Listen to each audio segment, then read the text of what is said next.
How's it going, everybody? Rob here, back with another video, and we're doing another reaction commentary type thing, where we're gonna look again at another video from Feminist Frequency. This is the Ms.Male character tropes versus women in video games. Oh goody. I am so looking forward to this. Okay. Now, I will say this would be an interesting topic, considering that, you know, back in the day there was a variety of different characters that were originally male, somewhat, and they just put the Miss label on it, so I'm kind of curious what is said here. Though, if anything, it's going to be more offensive to gamers.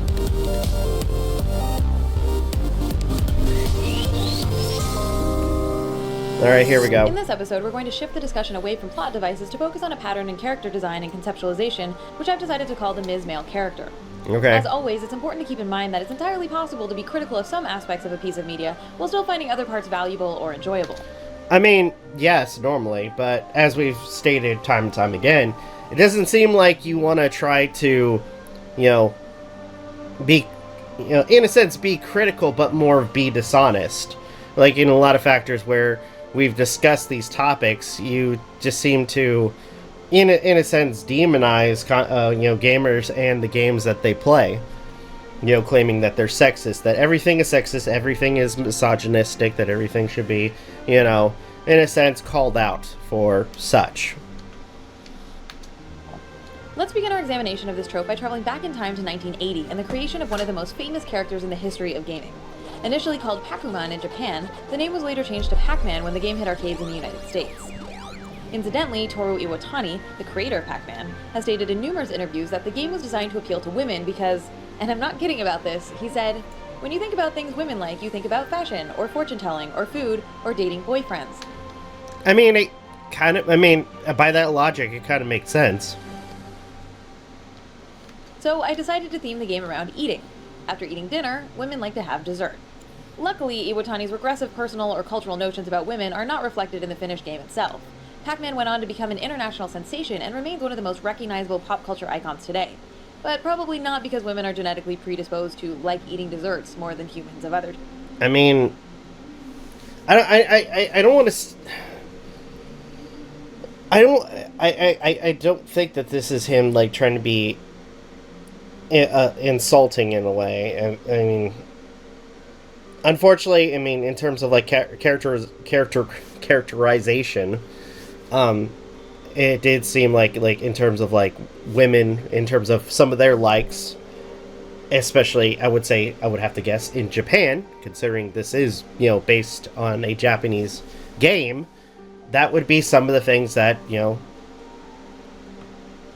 I'm just, oh my gosh. Like trying to like overall, it does seem like a dumb statement, yes, but I mean, are we really going to go that critical on it? Really? For genders. Hi, I'm Lily Tomlin. I'm a Pac-Man freak. It's alright. I can talk about it now. Of course, there was a time when I couldn't. The next year, a group of MIT students created dumb. a mod for the original Pac-Man arcade cabinets called Crazy Otto, which featured 4 new mazes and a new male hero with little legs. The idea was to sell this enhancement kit to arcade owners so they could breathe new life into older Pac-Man machines.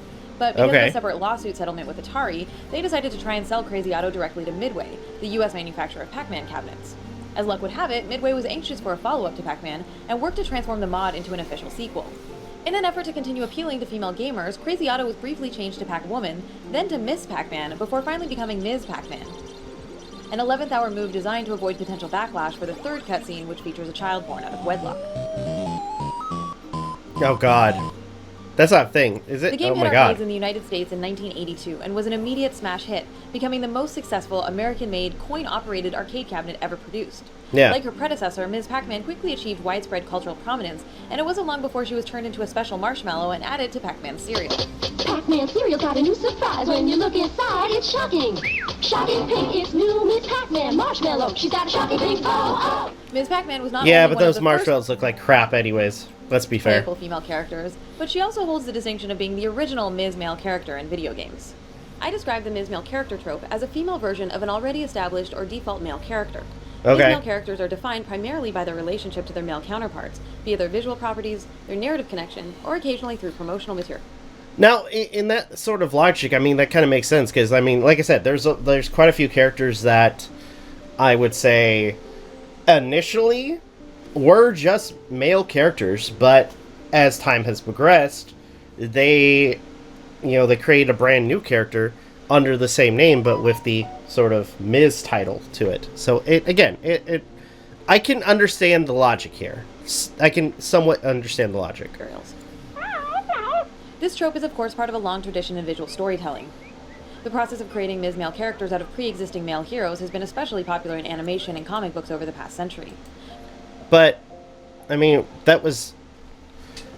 So, initially, I mean, with Minnie, I mean, yeah, she looks the same, besides, a few details, but it was very clear that you had Mickey and then Minnie. I mean, it's not like you're calling them, Miss Mickey in that situation.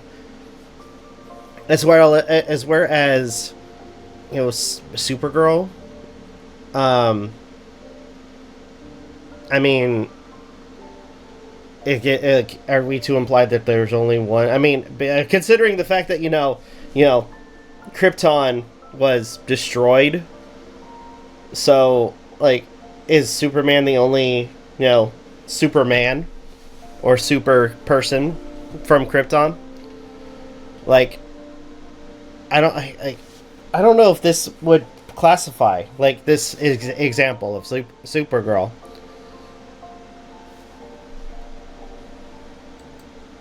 When the female spin-off is an exact duplicate, she is sometimes referred to as a distaff counterpart. Even though the Ms.Male character did not originate with video games, developers have made generous and frequent use of the trope over the years, especially in games marketed towards young people and general audiences. Okay. It's Miss Arcade. And Miss Arcade. Miss Arcade. Wow. Don't stop Miss Pac-Man. Into the tunnel. That couple in love. Yeah, with Miss Pac-Man. Let's explore this trope in a little more depth by asking a simple That just seemed like a really dumb commercial. Okay, but like, why? That make... Oh my god. question. How do we know what gender a particular character is? Other than their names, how do we know that the collection of pixels on the right signal male, while those on the left indicate female? Well, in order to differentiate Ms. Pac-Man from her already world-famous counterpart, her creators added a series of stereotypical design elements. With only a few pixels to work with, designers built on top of the original Pac-Man template, adding a red bow, red lipstick, an eye with makeup, long lashes, and a mole as beauty mark. Even though Ms. Pac-Man is essentially a personified shape, in promotional materials she's presented in high heels with long legs, jewelry, and sometimes a feather boa. I mean, let's be honest here. I mean, considering how, hey, like, would you wanted Miss Pac-Man to just look like Pac-Man? I mean, it kind of, like, especially when they're creating a new character, it makes sense to add some changes to distinguish Miss Pac-Man from, from Pac-Man.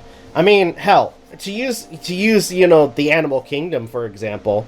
I mean, in a lot of situations where you have, like, let's say birds, for instance, where you have... Actually, you know what? A perfect example would be peacocks. You have peacocks, and to an extent, the males and the females are distinguishably different in terms of looks. Peacocks, or of the male variety, are more colorful.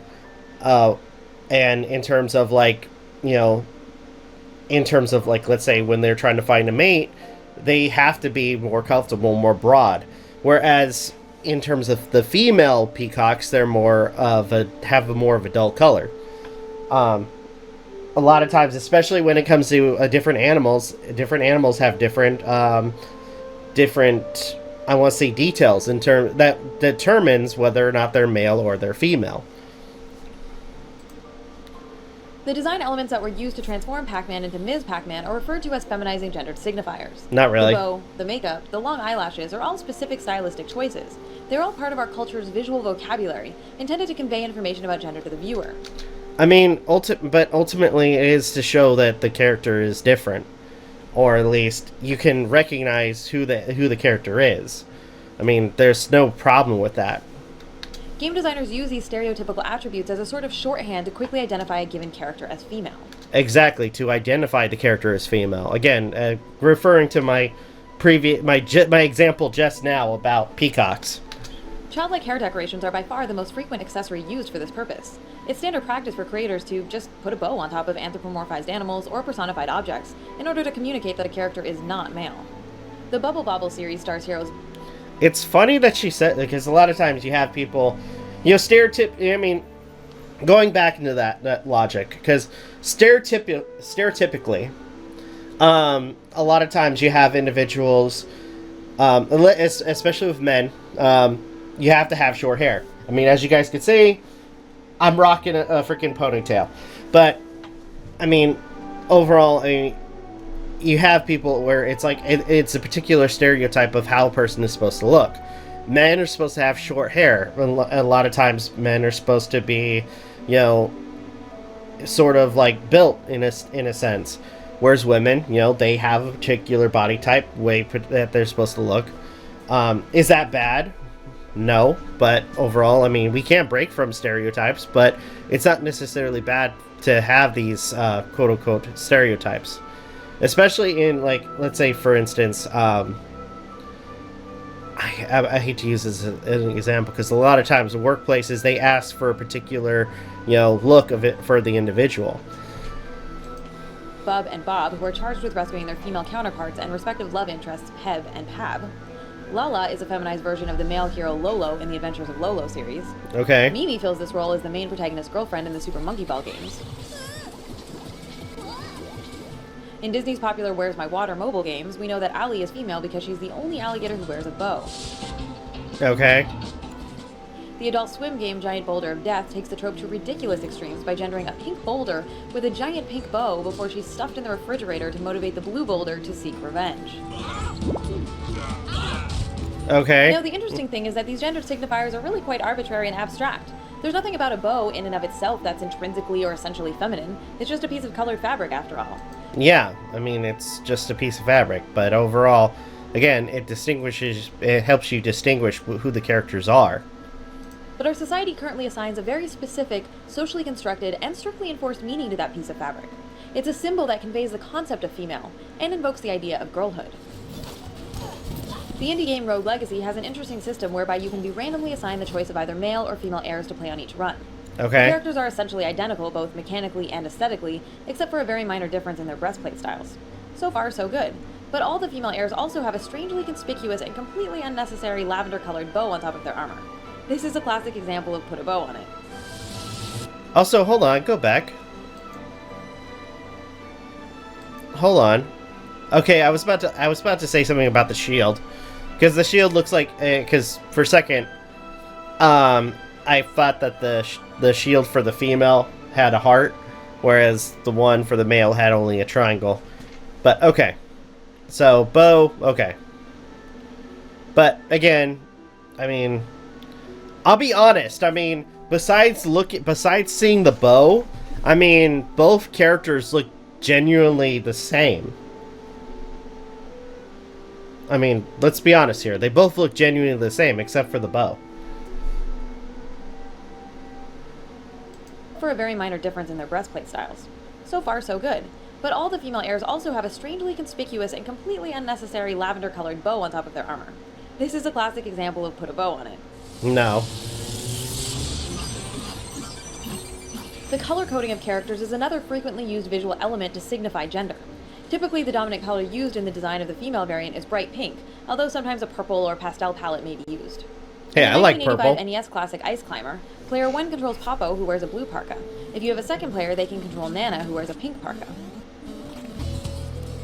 Amy Rose was designed to be a pink female version of Sonic, especially in her early incarnations. Command Girl Video is the female version of Commander Video in the Bit Trip Runner indie game series. Her dominant color is purple, she sports a giant bow on her head, and in Runner 2, she is suddenly and conspicuously busty.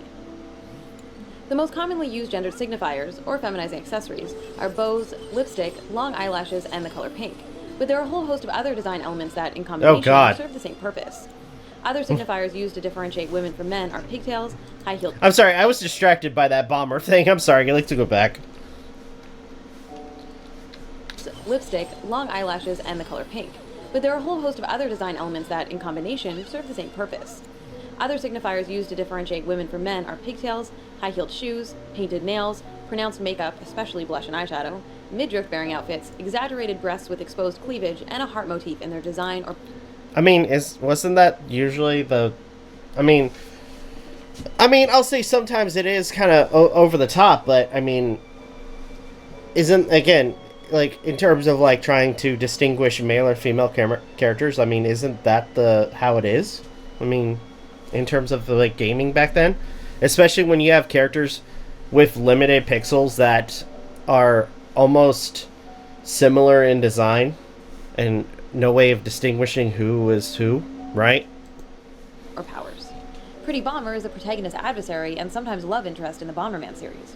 And just to make absolutely clear, there is no confusion about her gender. She's decked out in pink, has a giant heart attached to her head, and also throws heart-shaped bombs.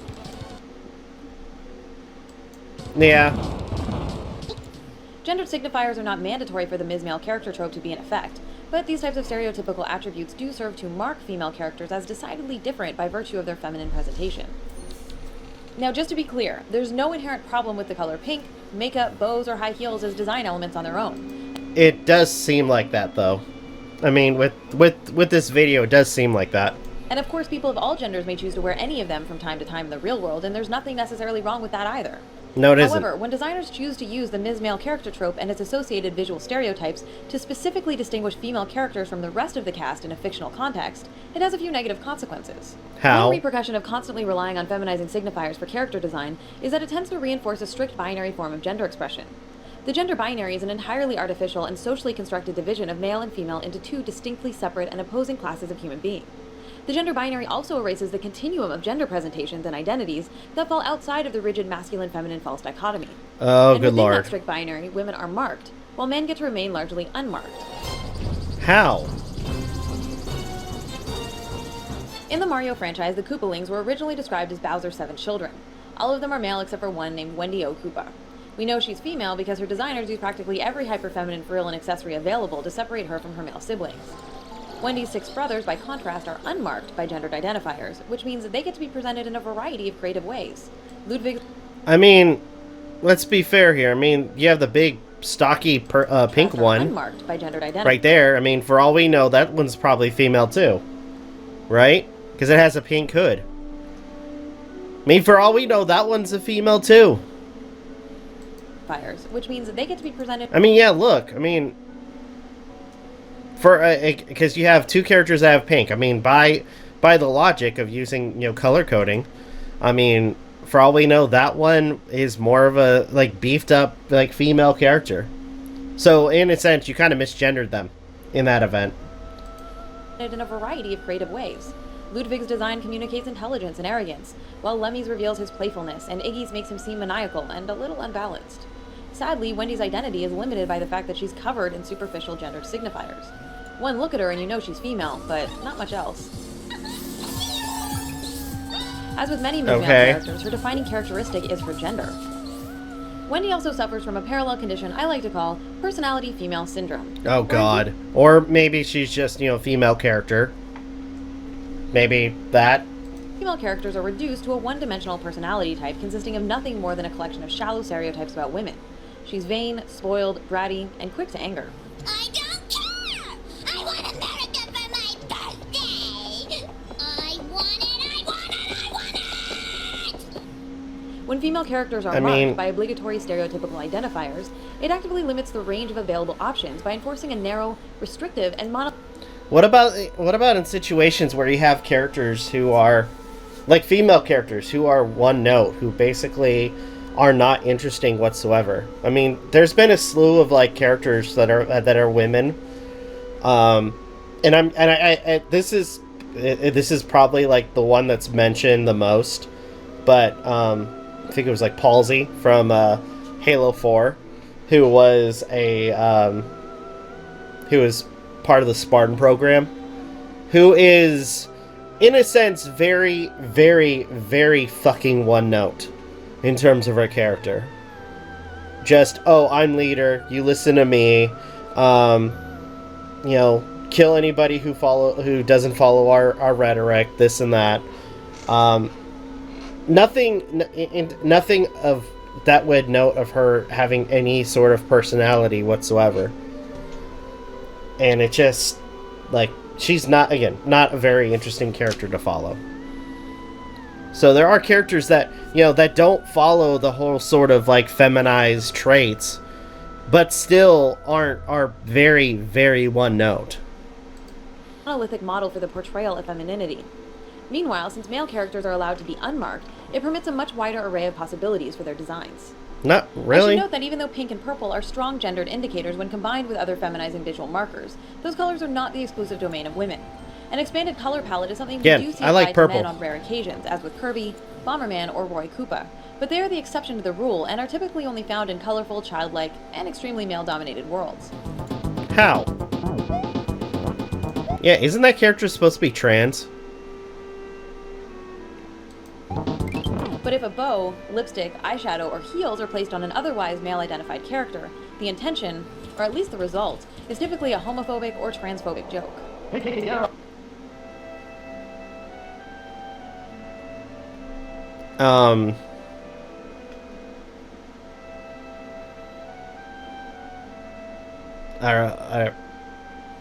Or it's the person is not trans, but they still wear that stuff. I mean, they don't have to be trans. Oh.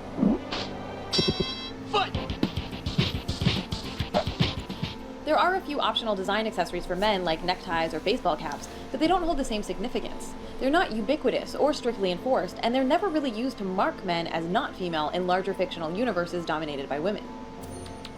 Maxwell is the hero of the popular Scribblenauts series. In the fourth game, Scribblenauts Unlimited, we're introduced to his twin sister Lily, who's basically a feminized copy of Maxwell. The two are identical except for a series of gendered signifiers designed to mark her as female. In the game, we learn that Lily is one of 42 children. All 41 of the other siblings are male, and all have some trait or interest associated with their name that... What about this one? I mean, you have this one who has like a dark pink. That character could be female for all we know. Actually, hold on. Yeah, for all we know, that one's female. What about this one?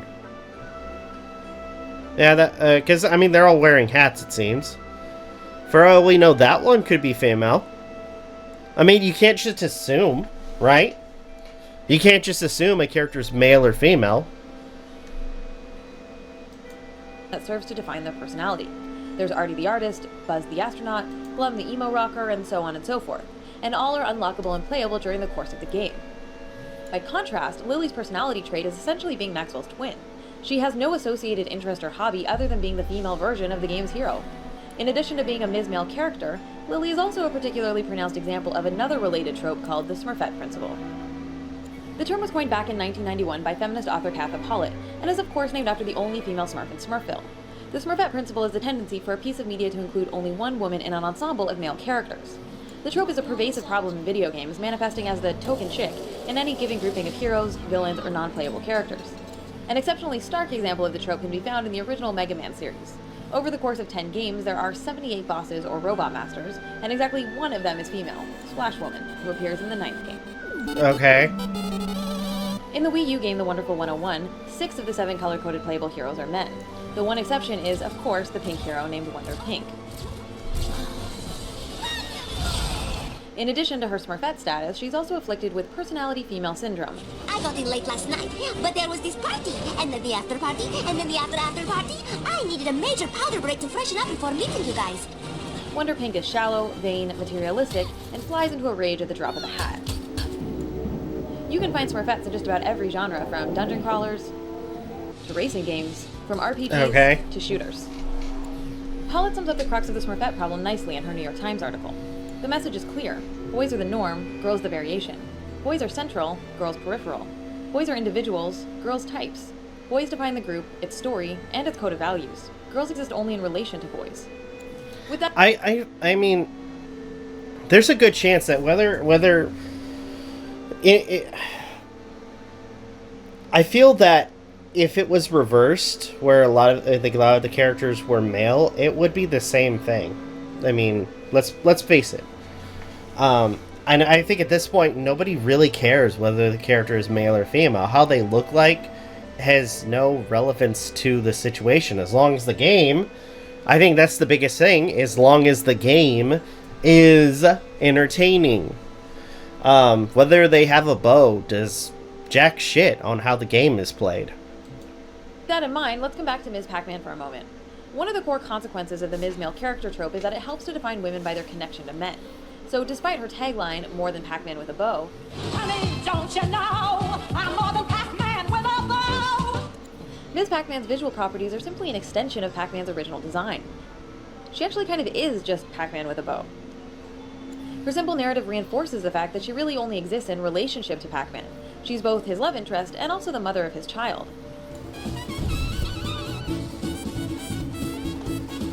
Dixie Kong is the female variant and love interest of Diddy Kong.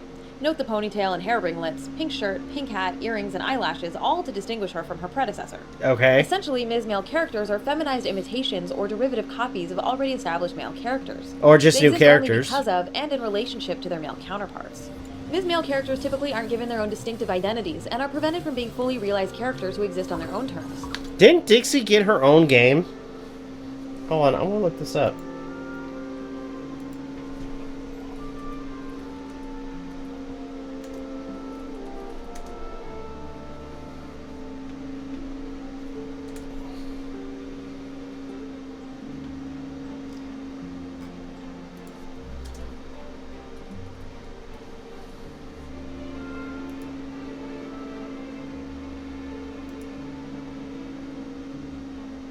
Yeah, she ended up getting her own game, I think.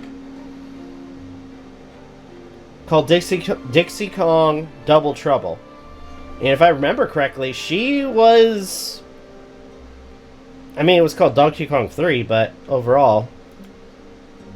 she still, you know, had her own game. I mean... and it was, if I remember correctly, she was the main focus. She was the main hero. This has the perhaps unintended effect of devaluing these characters and often relegating them to subordinate or secondary status inside the respective media franchises. Not really, considering, again, she had her own game. Even when they are on rare occasion given a starring role in a spin-off or sequel. One very old and notable example of the Ms.Male character trope comes to mind. As the story goes, God made Adam in his own image and then later took a rib from Adam's side and fashioned a woman out of it to be his wife and companion. This Adam and Eve version of the creation myth reinforces a subordinate view of women. Man is cast as the original concept and source code for woman, who is derived from his body. Essentially, Eve is a sequel to Adam, just as Ms. Pac-Man was built from the body of Pac-Man who came before her. In a male-identified society like ours, men are associated and become synonymous with human beings in general. In other words, male tends to be seen as the default for the entire species. In video games, male identification manifests as a tendency for all characters to be male by default, unless there's some special reason or specific justification for women to be present in the story. To help illustrate one of the ways the male default phenomenon operates in gaming worlds, let's take a look at the mobile mega hit Angry Birds. When the game was first released in 2009, the 5 original birds in the flock were identified by their color and did not include any specific gendered signifiers. Over time, as the game has grown in popularity and the brand has expanded to include numerous spin-offs, real-world merchandise, and a weekly cartoon series, the birds have been given more distinct personalities and actual names. Mobile developer Rovio first began gendering birds in February 2011 with the release of their Valentine's-themed episode for Angry Birds Seasons, which includes Ms.Male character versions of the red bird, the white bird, and a female pig as love interests. Note the bows, makeup, and long eyelashes. There's a learned and unintended consequence to marking these birds as female with feminizing gendered signifiers. It reinforces that all the other birds and pigs without these specific visual cues are all male by default unless otherwise noted. The addition of the pink bird to the main flock in 2012 further entrenched male as the default setting for the Angry Birds universe. I should mention that Rovio later stated that the white bird was also female and named her Matilda. This revelation led to a character redesign which has feminized the white bird by adding pink accents, rose cheeks, and long eyelashes in the Angry Birds cartoon series, just to make absolutely clear that she is female. Over in the Mushroom Kingdom, we have Toadette, who is both a Ms.Male character and the only woman among the mushroom people. Her introduction to the Mario spin-off games emphasizes the fact that all the other Toads in the entire species are male. Both the Smurfette principle and the Ms.Male character tropes create scenarios that reinforce a false dichotomy, wherein male is associated with the norm, while female is associated with a deviation from the norm. You know, Everything we've discussed in this episode thus far has been related to I can kind of design see or that narrative argument. connection. But there's another way that the Ms.Male character trope can manifest itself, and that is through marketing and promotional materials. A great illustration of this trend can be found in BioWare's highly regarded Mass Effect series. The games offer players a choice between a male or female version of the protagonist, Commander Shepard. Okay, I think with this one, I don't. I think I don't. I'm kind of iffy on the miss character trope on this one because let's face it. I mean, in terms of games like Mass Effect or Dragon's Age, etc. I mean, you're basically creating a character. You're putting yourself in that character. Who the character is in terms of gender is kind of absent. I mean, kind of like in like recent games, like let's say Cyberpunk, where you can create a character to your own liking. I mean, even going as far as making the character trans, and then having relationships with both men and women in the game. I mean, it's like I said, in terms of like characters, they end up starting off as an empty slate, and you yourself put your own thoughts and experience, or at least how you want to play the game, into the character. Each with a range of cosmetic customizable options. The female option is well designed, and her overall narrative is nearly indistinguishable from her male counterparts, aside from some of the romance options. However, if we take a step back from the game experience itself and look at the marketing campaigns for the trilogy, we see that the female variant of Shepard is practically non-existent. In mainstream advertising of the franchise, the male commander is used almost exclusively. His image is front and center on the box covers for all releases, including the special editions. He's the one featured in the TV commercials, teasers, trailers, web banners, street posters, and print ads, and his face appears on most of the magazine covers. All of this positions the male Commander Shepard as the default protagonist of the series. One man, one very specific man, might be all that stands between humanity and the greatest threat of our brief existence. That is how BioWare is selling the Mass Effect experience. Nearly everything about the advertising campaign explicitly tells players that Commander Shepard is a man, and by extension associates the official storyline with the male version of the hero. This marketing strategy contributes to the fact that only 18 to 20% of players choose the female option, despite the fact that Jennifer Hale's voice acting is widely praised as being far superior. Yeah, she is. You brought me here to confirm what you already know. The Reapers are here. Still, the female version has a dedicated fanbase who frequently refers to her as FemShep, and although this is meant as an affectionate nickname, it does further highlight her designation as a Ms.Male character. She is the one with the okay, I qualifier can attached kind to of her see name. that. She is a female Shepard, whereas the male version simply gets to be Shepard. During the advertising of Mass Effect 3, BioWare made a little more effort to include female Shepard with items like an alternative reversible slipcover for the game box, which features the male version by default, as well as a special web-only trailer, but these gestures feel like an afterthought or niche specialty marketing, and hardly what I would call a substantial or equitable inclusion. While Mass Effect's advertising strategy might not undermine the story or gameplay, it is a glaring example of how the Ms.Male character trope can be perpetuated by marketing departments unless careful consideration is given to how gender is represented when advertising games that do offer players a choice. Now, it's certainly true that in many cases, the games starring the female variant are better gaming experiences overall, and taken on their I mean, like I said, if I'll give my thoughts in a second. The example we've covered in this episode might seem relatively benign or trivial. It is trivial. But the trivial. reason this series focuses on tropes is because they help us recognize larger recurring patterns. Both the Ms.Male character and the Smurfette principle have been normalized in gaming and in mass media more broadly. So much so that the two tropes usually pass under the radar and are often reproduced unconsciously. Which is I mean, like I said, I mean, in terms of like characterization, I mean, what you are trying to claim is harmful. I mean, ultimately, it is a way to distinguish the characters. I mean, yes, they, in terms of like sequels, they created female characters, sure. But at the same time, in terms of creating new characters, especially when back in the day where it is very limited in terms of technology, they had to find some ways to basically, distinguish both the characters from each other. Which is part of what makes the myths they perpetuate about women so powerful and insidious in our culture. The truth of the matter is that there's really no need to define women as derivative copies of men or to automatically resort to lazy, stereotypical, or limiting gendered signifiers when designing video games. I don't think we do, but okay. It was at that moment that Claire realized she had superpowers. Claire is a simple blue cube, and one of the more memorable characters from the indie game Thomas Was Alone. Okay. We know she's female because of her name, her narrative, and the pronouns used during gameplay. Claire's gender presentation doesn't reduce her to her gender or separate her from the rest of the cast. Claire needed to come up with a superhero name as soon as possible.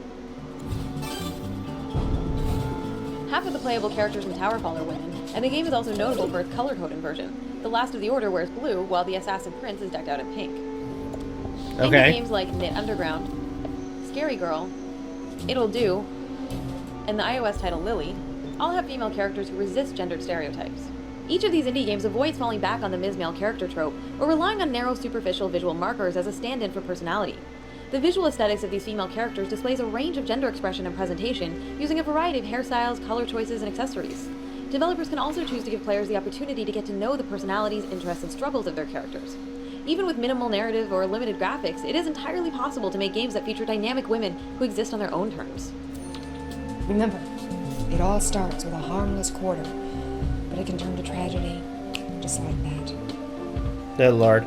So, I mean, overall, I mean, I can kind of see where she's going with this, but ultimately, I mean, in terms of, like, characters, I mean, how it was back in the day, I mean, it was very limited in terms of technology. With them creating brand new characters, especially with female characters, there had to be a way to distinguish them. Yes, they at times use stereotypical, like, female ways of, classifying a character, but at the same time, I would have to say, like, kind of close to what animals do in the animal kingdom, where you have certain, details in terms of, like, how they look determine whether they're male or female. I mean, in a sense, it makes sense back in the day.